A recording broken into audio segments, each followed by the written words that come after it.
Okay, day 49, last day of the week, huh? So, guys, let us continue on the yesterday's problems. To recap, here's a quick clip of Michael explaining where we left off. So, guys, new day, huh? And to remind you where we left off, and you guys can see in front of you, it is something here in this cap that should be there, and its purpose is to identify which button is pressed and process it based on its identity. And with that overall problem fully recap, where we left off yesterday, back to you, Michael.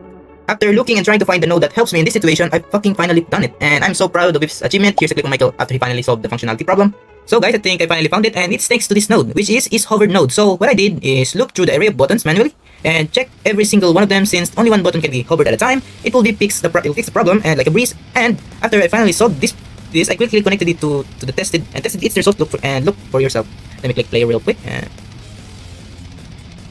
trigger the pop-up for the UI exam by going through near this chair, and this triggered the pop-up, and let us click the button, and it should print the button display name ID. And as you can see, it is working. Let us try to press another button. As you can see, it's changing based on the buttons I click. And I have to say something though, I struggle when I run into the engine problem with blueprints, and it genuinely sucks when that happens. And yeah, finally did it, and I'm so fucking proud of it.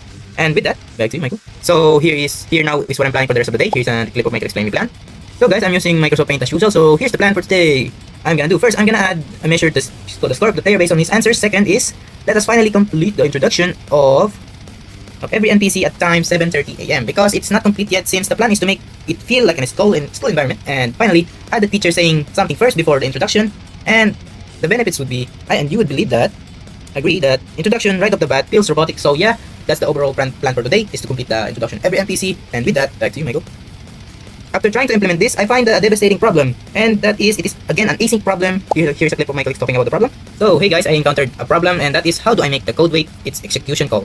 And calling the event doesn't work the same way as the function. Like, what I mean by this is that I feel like the event code doesn't have a call stack, meaning it is also async. And another problem with async is the timing differs for each case, and you can't guess the timing right or manually do it. And it would be a not very flexible code for us, and if I did the manual timing thing. So yeah, guys, another setback for me. Guess I have to find the solution once again. And with that, back to you, Michael. As Michael said earlier on the clip, I went to and tried to solve this until the end of the work hour, and at the end, this is what he finds. So it is almost the end of the workday, and check this out. I figured it out. Basically, look at this node. What do you see in front of you? We have a delay node and a branch node. And if a condition is true, it will go back to the delay node and checks again until the condition turns false, which means the code can now wait, or rather, I have a way to handle this async task. And I went and searched to define the solution in ChatGPT. Says it is similar to polling architecture in event-driven games. So yeah, I just figured that out after trial and error, and I'm so fucking proud about it. And with that, back to you, Michael. So yeah guys, that's about it, and see you in the gameplay of the week.